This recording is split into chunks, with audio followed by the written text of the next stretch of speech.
Oh, YouTube, I noticed that in my last video, it cut short. Oh my god, I'm so sorry about that. This one will not. I deleted a whole bunch of videos on my phone just so I know I have space for it. So anyway, this is, as you can see, the famous Ben.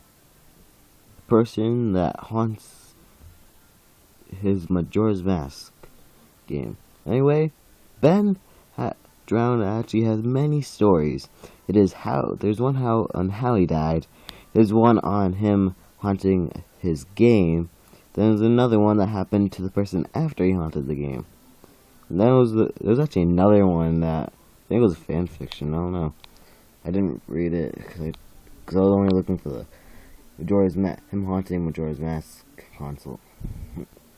Yep. So this is what people see Ben as when they think of Ben. They see the statue that Link makes of himself in Majora's Mask. Because anyway, so we get started the story. Now, the story starts as a college boy is going to garage sales outside of school, looking for old video games. An old guy had some paintings on table, and he asked if he had any video games, and he did. And then he came back. He went inside, came back, and he was looking at this painting that kind of looked like Majora's Mask. It was kind of smudged and all that, so he wasn't that sure and all that stuff. So yeah, God, I'm sorry if you couldn't hear me. I'm gonna get closer to the camera. Hope you hear me now. So he goes home, not all happy with his silver cartridge that has Majora written on the back of it. So he thinks he heard the old man say something before he left, but no, he was just too happy he got Majora's Mask. Also, it was for free. Old man just gave it to him. So he just thought that he reminded him of his grandson, so he just gave it to him for free. Then when he got home, there was a count on it. It was Ben. It's simple Ben. He went on it. He had 3 out of 4 dungeons. Almost every mask. He was saved an hour before the moon crashes. So he was sad that that Ben was not able to finish the game. So he starts a new file on the second profile. Then he starts playing through. There were a few things. Sometimes they call him Link. Yeah, he just went traditional Link. And sometimes they called him Ben. So he just thought it was a weird glitch. Probably got them mixed up. So after a while he got annoyed of it and deleted the Ben profile. After that, where it would be, say, Link or Ben, it would be just blank. Then a whole bunch of stuff happens. It's called, the game glitches out when he tries doing the 4-day hack. It's when you do the telescope. What's called?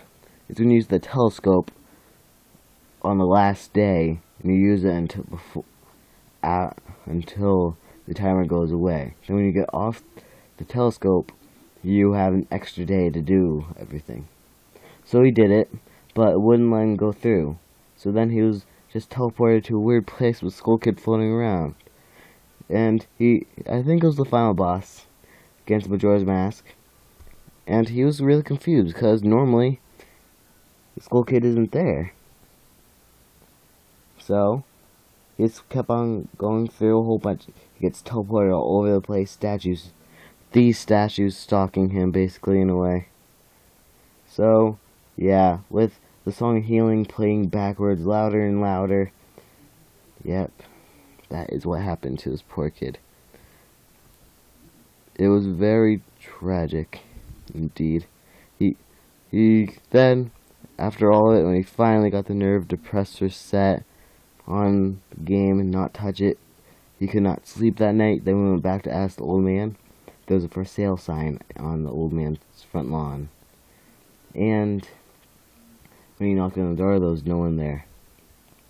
So Then that is where the first story, the second story actually ends. There's actually a story about how he died. I don't know, I think I'll describe it really quickly. There was a boy named Ben. He did not have many friends, but he had quite a few bullies. Okay? So, it's called, he was really into Zelda. When he finally got Majora's Mask, he was so happy because he was waiting for that game for months. Wait, I did not finish.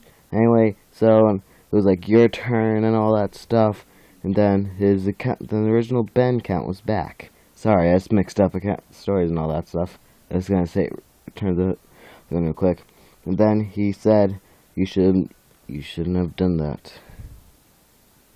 That's his famous catchphrase, just like Strangled Red. In a world that treated me like this, why should I play fair, something like that? So, sorry if the quality is bad. Anyway, let me continue. So yeah, he spent all his time playing. He didn't actually want to beat the game because he thought that all the fun that he had playing it would be gone. His father was actually pretty mad that he spent all his time on the game. But his dad did drink. And one day his dad forced him to go to a lake with him. But his dad was also kind of drunk and got even drunker on the way there. So he was just standing there for a few hours. He probably would have beat the game and all that stuff if his dad didn't make him go. So then it's called his drunk dad attacks him and all that stuff. Yeah, I don't want to get into graphics.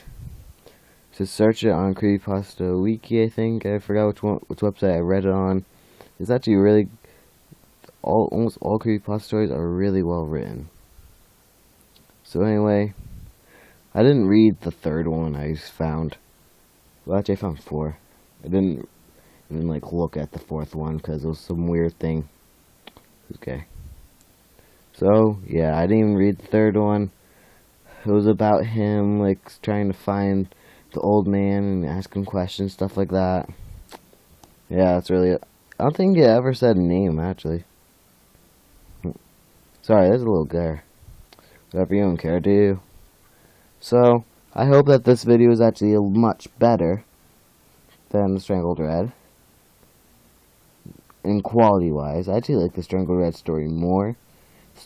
Each story is 30-40 minutes long and you read every word from word. I'm just rushing a description of it. Okay, hope you guys get that. This is not how it's worded.